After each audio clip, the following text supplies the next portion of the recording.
Ndabasuhuje kandi mbahaye ikaze inshuti bakunzi ba Rwanda Official.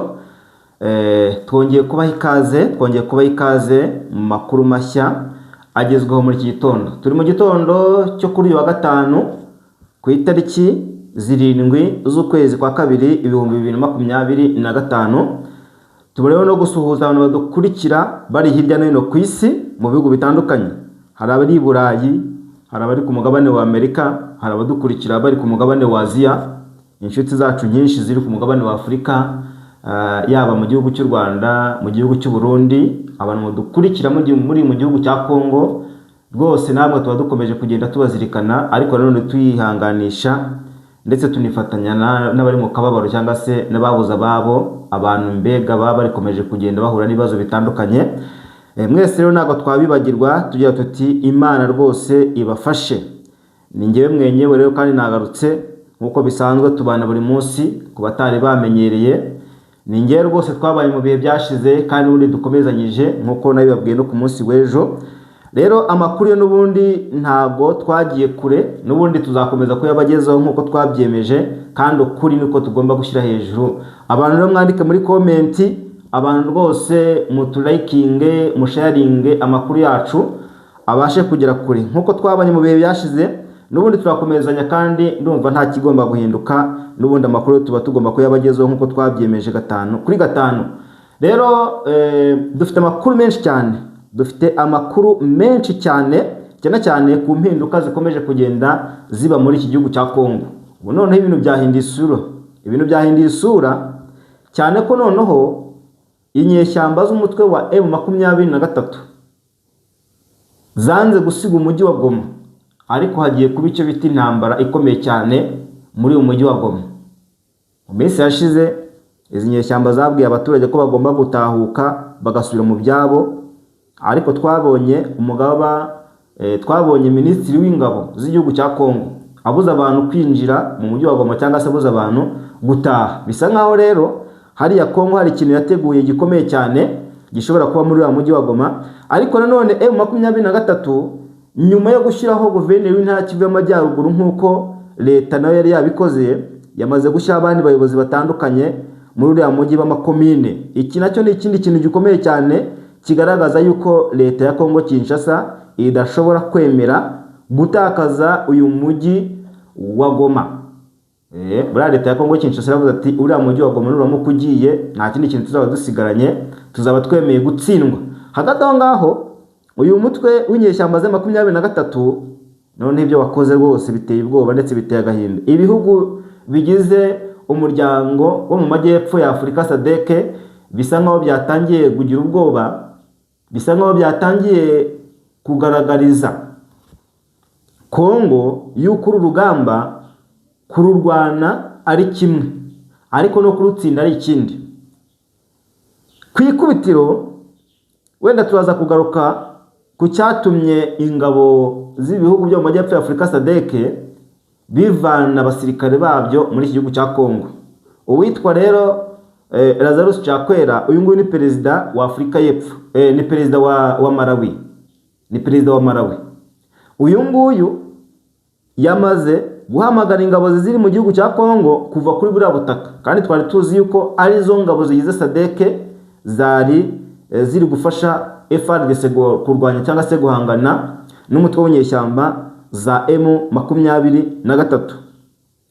Ubu rero iki kintu kigiye kuba hariya, ingabo za Kongo, uretse ko hari n'amakuru avuga yuko noneho ibi bihugu bigize SADC bimwe na bimwe byaba bikomeje kohereza ingabo zabyo muri iki gihugu cya Kongo mu buryo bw'ibanga.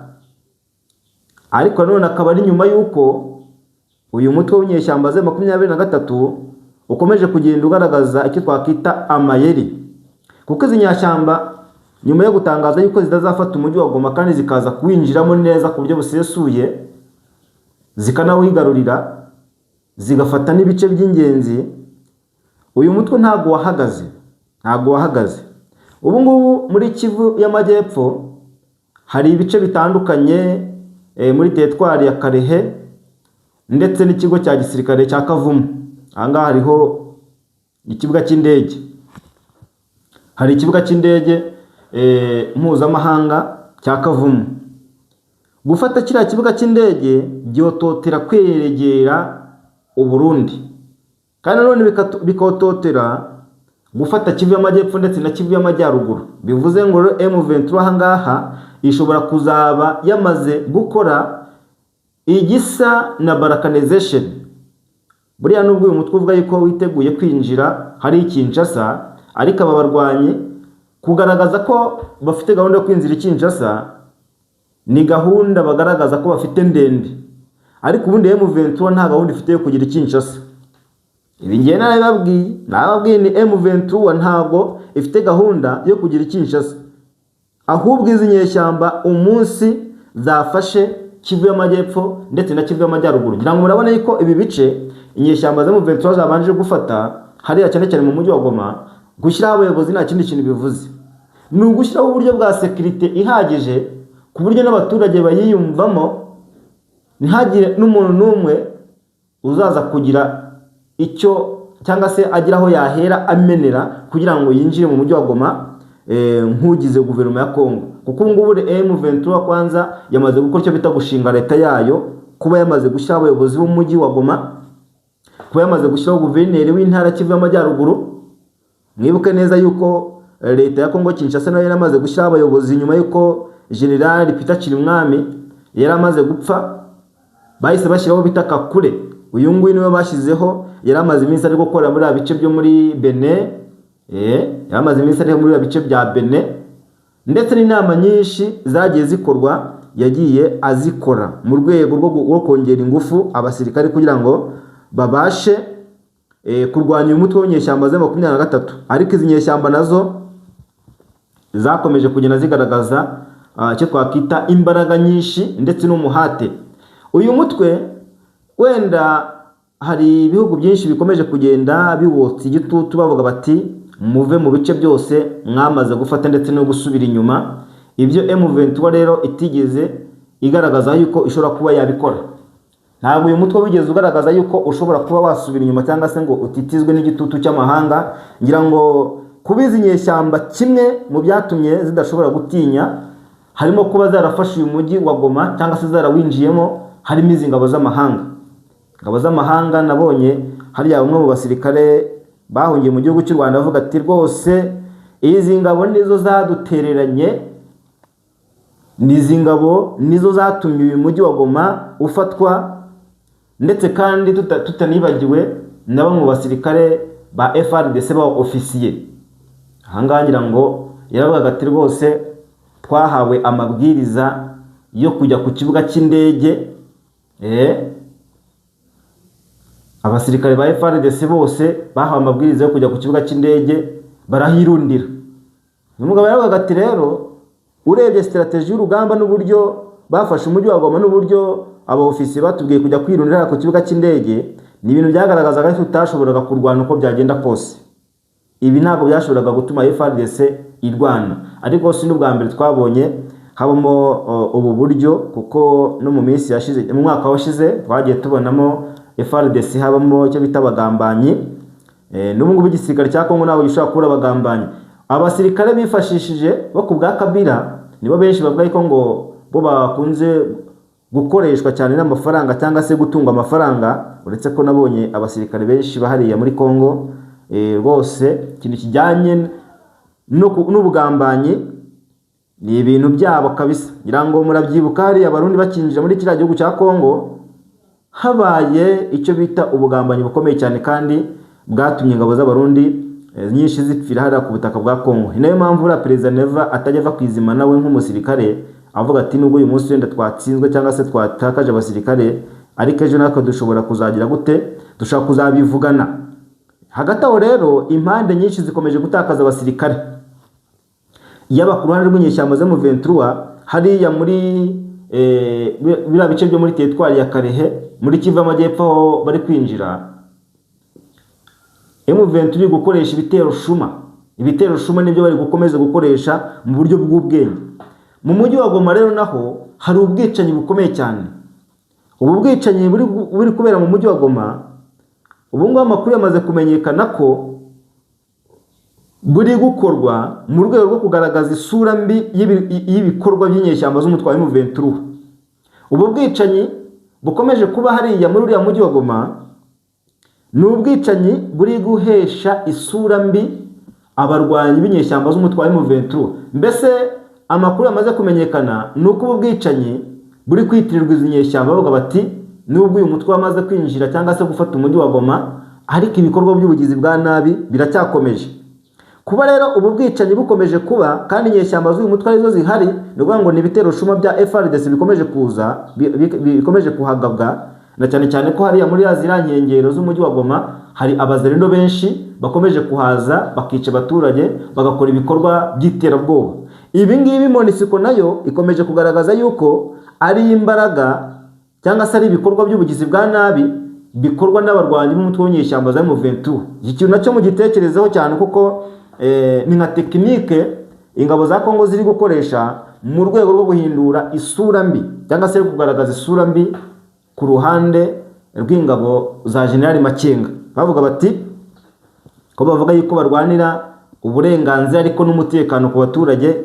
Kubera iki abaturage bari gupfa? Kubera iki ibintu bitameze neza?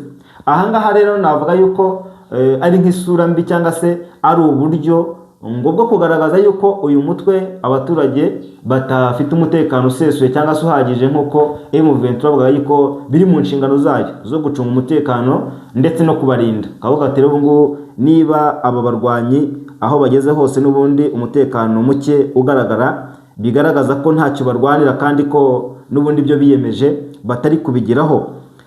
Gushyiraho abayobozi ba guverinoma bashya ya M23 ni ikintu ngiye namaze kubona yuko gishobora gutuma leta ya Kongo Kinshasa irakara, ikaba yakinjira mu ntambara ku buryo buziguye cyangwa se ku buryo butaziguye, cyangwa se nanone ikaba yamanika amaboko ikavuga iti uyu mujyi wa Goma turawuhebye.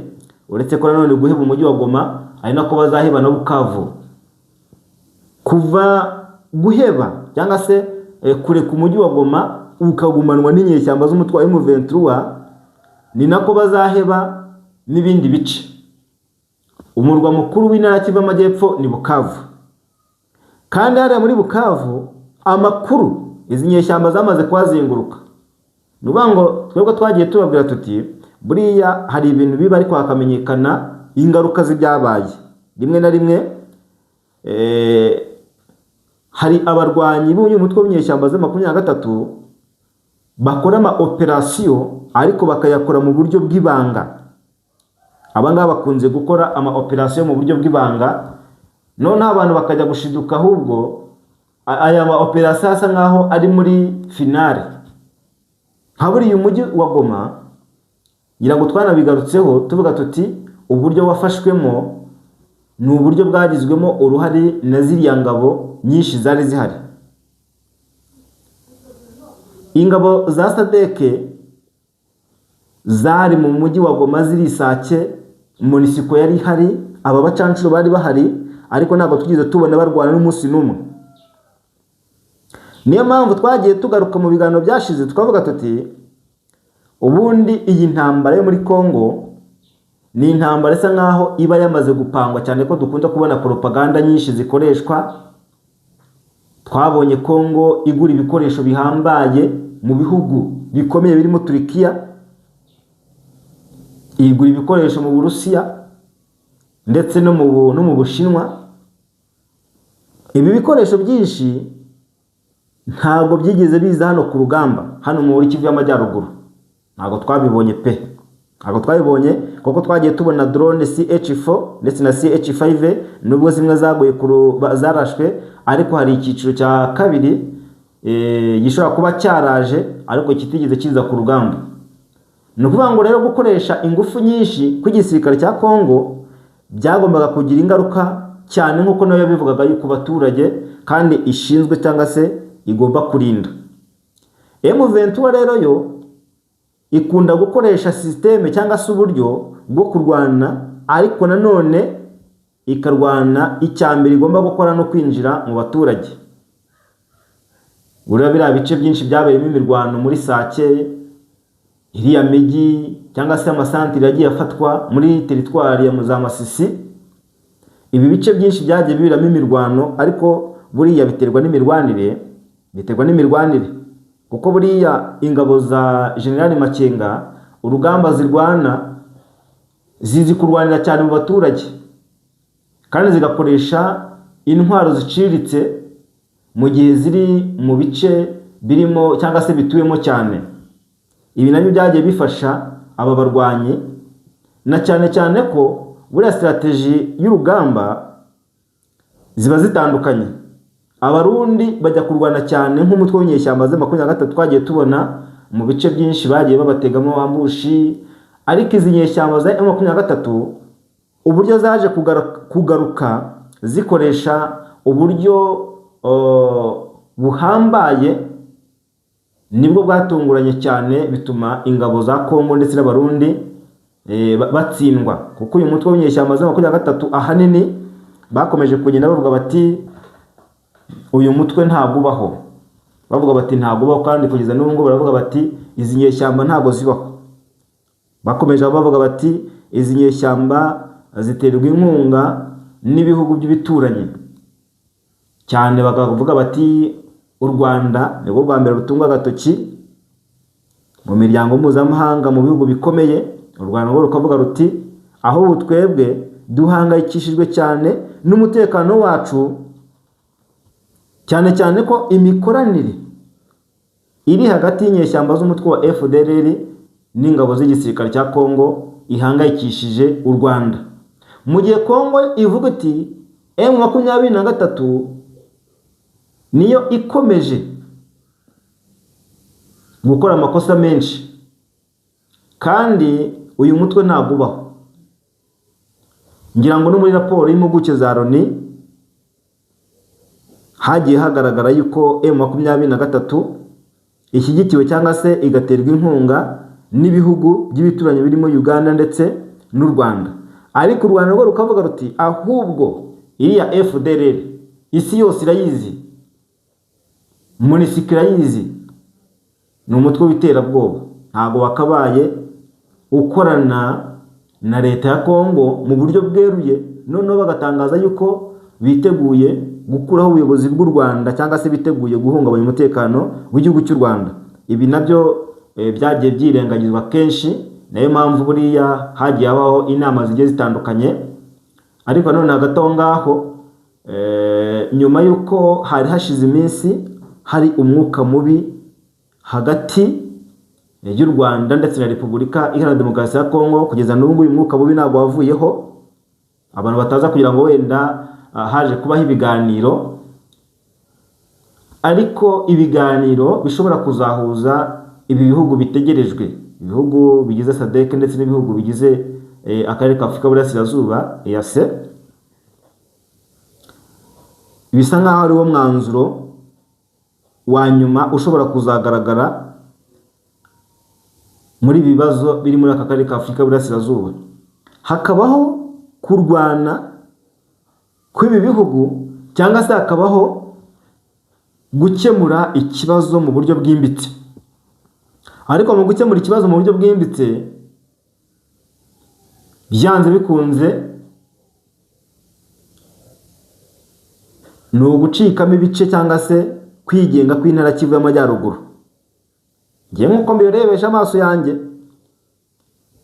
hashobora kubaho icyo bita gucikamo kabiri cyangwa se kwigenga kw'intara ya Kivu y'Amajyaruguru, intara Kivu y'Amajyaruguru ndetse na Kivu y'Amajyepfo, mu gihe Kongo yakomeje kubirwanya kenshi ivuga iti ntabwo twifuza yuko rwose igihugu cyacu cyacikamo kabiri. Kandi ubu ngubu noneho baravuga bati igihugu cyacu cyaciwemo kabiri n'igihugu cy'igituranyi, ati nibo bafashe umujyi wa Goma, nibo bawugenzura, ibintu byose nibo bari kubikora. Ibihugu rero bigize SADC nabyo icyo biri gukora kugeza kuri ubu ngubu ni nko guhagarika imirwano kw'ingabo za SADC ziyabira bihugu, ariko nanone banategura n'imishinga, kuko hashobora kuvaho igihugu kimwe ariko hakajyaho ikindi. kuko SADC igizwe n'ibihugu byinshi kandi bisanzwe bifite imbaraga. Niba nk'igihugu nka Zimbabwe, cyane ko ubu ngubu perezida wa Zimbabwe ariwe Emmerson Mnangagwa, ubu ngubu niwe uhagarariye cyangwa se niwe uyoboye ibi bihugu bigize SADC, twabonye yohereza ubufasha muri iki gihugu cya Kongo mu bijyanye n'igisirikare. Buriya Mnangagwa yohereje ibikoresho cyangwa se yohereje ubufasha FARDC, ariko ntabwo ingabo ze zaje kurwana. Bivuze ngo mu gihe iyi nama yakanzura yuko uyu mutwe w'inyeshyamba za M23 wagumana ibi bice wamaze gufata, cyane ko batazabyemera n'ubusanzwe na biriya bihugu bikomeye byakomeje gusaba M23 kuva mu bice byose bamaze gufata ndetse no kwigarurira, ati musubire inyuma rwose, mugaragaze yuko icyo muharanira ari amahoro. Abarwanyi nabo baravuga bati ibyo bice byose twabifashe tubirwaniye, ubu no kubyamburwa rero ubwo nyine tuzabyamburwa nabwo tubirwaniye. Mu gihe mwinshi bavuga bati M23 gusubira inyuma ku bushake yabigaragaje ko nta kintu na kimwe iri kurwanira. Ariko nanone abandi bakavuga bati hubwo niba uyu mutwe wabugaragaje yuko urwanira abaturage, kuko mu kutemera gusubira inyuma bigatuma habaho imirwano, bizatuma ahubwo noneho hapfa benshi kurushaho, yaba ku ruhande rw'abasirikare ndetse no ku ruhande rw'abasivili. Iki kintu nacyo wenda abantu bashobora kugitekereza mu buryo butandukanye, ariko M23 guhagarika imirwano cyangwa se kuva mu bice yigaruriye, bamwe basesenguzi bavuga bati nicyo kimenyesho cyiza gishobora kugaragaza ko uyu mutwe nta kindi kintu ugamije uretse neza y'abaturage. Ariko twakunze kubona izi nyeshyamba nazo rwose zigarura uduce twinshi kandi tw'ingenzi, kuvuga ngo tw'ingenzi rero ibi bice M23 ifite ni ibice bikungahaye ku mabuye y'agaciro. Kandi mu biganiro bishobora guhuza ibihugu bigize SADC hashobora kutazabaho kumvikana, bavuga bati izi nyeshyamba niba ari umutwe w'iterabwoba, cyane ko buriya impamvu M23 cyane bakomeje kuvuga bati uyu mutwe ni w'abanyekongo, izi nyeshyamba zamaze kwihuza n'umutwe wa politiki AFC ihagarariwe na Corneille Nangaa. Kuba uyu mutwe utavugana n'ubutegetsi bwa Kongo warihuje n'inyeshyamba z'umutwe wa M23, nicyo kintu cyatumye izi nyeshyamba ibihugu byinshi bikomeza kureba bikavuga bati aba barwanyi bafite ibyo bari kurwana cyangwa se bafite ibyo baharanira kandi by'ukuri kandi by'ingenzi. Abaturage bahara mu mujyi wa Goma bamaze iminsi bari kubyina bavuga bati rwose ubu ngubu ibintu byasubiye mu buryo, umutekano urahari, amazi, amashanyarazi byose biri kugenda biza. Iki ni ikindi kintu cyongereye guhagarika igitutu cy'amahanga ibikorwa by'inyeshyamba z'umutwe wa M23. Ku munsi w'ejo byari kuwa 4, byari ku itariki 6 z'ukwezi kwa 2 2025, hari mu mujyi wa Goma habaye inama idasanzwe kandi yanitabiriwe n'abantu benshi cyane. Iyi nama yabaye isa nkaho yashenguye cyane Perezida Felix Antoine Tshisekedi ndetse n'ubuyobozi bwe, cyane ko iyi nama yagaragaje ubwitabire bwinshi bw'abaturage. Hari abanaririmba rwose indirimbo, baririmbaga indirimbo zo mu Kinyarwanda cyangwa se indirimbo zisa n'iza RDF. Niyo mpamvu bakunze kuvuga bati M23 ntago ari igisirikare rwose gisanzwe, ahubwo ababafasha. Ahangaha rwose hari abo nabonye bavuga bati kuba bararimbye indirimbo zisa n'iza RDF nuko nta zindi ndirimbo bazi cyangwa se bafite, cyangwa se abandi bakavuga bati nuko n'ubundi ababafasha abenshi ari zo ndirimbo bazi kuririmba. nabonye rwose benshi bagenda bavuga bati kuririmba indirimbo rwose ati Kongo itajengwa na nani vijana. Ati ubwo rero biragaragaza ikindi kintu. Perezida Felix Antoine Tshisekedi ntabwo yicaye kugeza kuri ubu ngubu kuko ntabwo atuje. Tshisekedi ari gushaka icyatuma icyo ari cyo cyose iyi ntambara ayitsinda nubwo bigoye. Abayobozi bashyizweho na Perezida Felix Antoine Tshisekedi wa Repubulika Iharanira Demokarasi ya Kongo, harimo bita General Major Evariste Kakule umwita Somo. Uyu nguyu bamushyizeho nka guverineri w'intara Kivu y'Amajyaruguru nyuma y'urupfu rwa General Peter Chirimwami Nkuba. Uyu nguyu yarwanyije cyane M23 ariko biza kurangira imutsinze, kimwe n'abandi bayobozi bagiye bazanwa hano muri Kivu y'Amajyaruguru, harimo ba General Chiko Chitambwe, umwe mu basirikare batigeze bamenya aho urugamba rwaberaga. Ubundi inyeshyamba za M23 abenshi bavugaga bati ntabwo umuntu yazisukira uko yiboneye, kubera ahangaha hagiye hapfa abasirikare benshi kandi mu buryo butunguranye. M23 abasirikare bayo benshi hariho n'abari bazwi ko rwose ngo batakiriho, ariko baje kugaragara mu buryo butunguranye. Baje kugaragara rwose nk'uyu nguyu ngo ni Colonel Bahati. Uyu nguyu yaratunguranye cyane, yagiye agaragara kuri social media cyangwa se ku mbuga nkoranyambaga. Ni umwe mu basirikare rwose bagiye bakora ibikorwa bitandukanye, kuba rero bamugize noneho guverineri na Kivu y'Amajyaruguru nk'inyeshyamba za 23 nk'umusirikare, cyane ko na Kongo nayo ikomeje kuvuga ati ubu ngubu guverineri w'intara Kivu y'Amajyaruguru ni uyu nguyu Somo Kakule. Bivuze ngo ubu ngubu hari ba guverineri babiri b'intara Kivu y'Amajyaruguru kandi mu buryo butandukanye. Ahubwo nk'abo bagabo ubu ngubu baramutse bahwese ubwo bayobora iyi ntara ya Kivu y'Amajyaruguru neza, umwe agatanga ibitekerezo undi agatanga ibitekerezo. Hakora none amategeko se ubu ngubu bajya bayatanga gutera. Noneho kuba ari ubu abantu babiri bahanganye,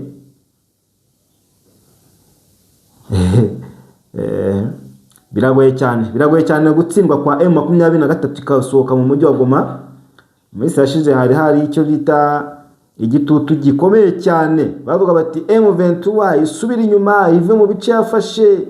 Ibihugu byinshi bihaguruka bivuga biti ntabwo byemeye ko aba barwanyi bakomeza kugumana uriya mujyi, ariko aba barwanyi bavuga bati ntabwo dushobora kuvamo, ahubwo tuzagaragaza yuko n'ibindi bice nabyo dukeneye kubyinjiramo. Ahangaha rero niho hashobora kuba ingabo z'ibihugu bigize SADC bishobora kuba byahaguruka. Ibihugu bigize SADC niho hagaragara ko hashobora kuba noneho byagira uburakari, kuko M23 gufata umujyi wa Goma ni kimwe, kwerekeza i Bukavu bakajya gufata biriya bice byo muri Karehe ndetse n'Akavumu nabyo ni ibindi. Ubwo rero biravuga ko ibihugu bya SADC niramuka bihagurutse bikavuga biti ntago M23 yemerewe kurenga ibi bice, bishobora kuzashyiraho ingufu z'intambara z'ibihugu bigize SADC mu kurwanira mu gufasha Kongo. Nubwo namaze kubona bimwe byamaze gucyura ingabo zabyo, niba Kongo ibe yagiye kwitaba mu nama kavuga bati mwirwarize. Icyo mbona cyo nuko Perezida Tshisekedi asa n'umuntu uri mu gihirahiro. Abacanjiro ntakiri bamufasha, amafaranga akomeje kwishyura cyangwa se gutanga, cyane ko izi nyeshyamba zakomeje kuvuga ziti nyamara muratanga amafaranga y'ubusa. Perezida Tshisekedi aratanga amafaranga ayahereza abanyamahanga ngo baze kurwanya abandi banyekongo, kandi ntabwo biteguye kuzatsinda. Abaturage rero nabo bakavuga bati ibyo rwose aba bayobozi bavuga nibyo. Twabonye abacanshuro bahunga ku mugaragaro, twabonye MONUSCO ihambira ibyayo irataha ku mugaragaro. Ibi byose ni ibikomeje kugenda bigaragazwa nk'intsinzi ya M23 ku ruhande rwa Kongo, ikaza ari ugutsindwa gukomeye cyane. reka mbashimire inshuti zacu, inshuti muryango mugari, inshuti za Rwanda Official. Nibutsa abantu gukora like, musharinge, mutange comment, ubundi rwose ibintu birushaho kugenda neza cyane. Amakuru yo tuba dukomeje kugenda tuyakurikirana gatanu kuri gatanu. Niyo mpamvu tuba tubwira abantu rwose kugira ngo mukomeze mudukunde, nako turabakunda cyane, ubundi dukomeze tubane umunsi ku munsi. Ntago tugomba kubatenguha, tuba dukomeje kugenda dukurikirana ibikomeje kubera hanga mu gihugu cya Kongo kugira ngo tubashe kubibagezaho, ndetse n'ibikomeje kugenda bibera muri aka karere k'ibiyaga bigari.